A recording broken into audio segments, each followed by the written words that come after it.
In this video, I'm going to show you how to buy and sell in XM trading. Now, the first thing you want to do here in your dashboard, you have to click on market, top left, and then you have to select whatever you want to trade, okay? So it's completely up to you. You can go ahead and select something. So here, for example, I have gold. I'm going to click on gold.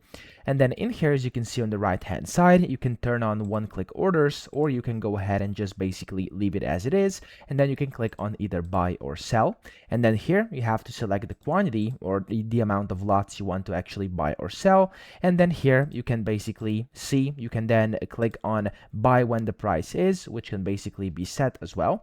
And then here you can also set a take profit or stop loss over here. And that's pretty much all you can do. Then just click on place order and you can go ahead and buy or sell at that specific price, or of course at a limit price if you create a limit order. So that's pretty much it. I hope this video helped you out. If it did, please subscribe to the channel and help me out as well.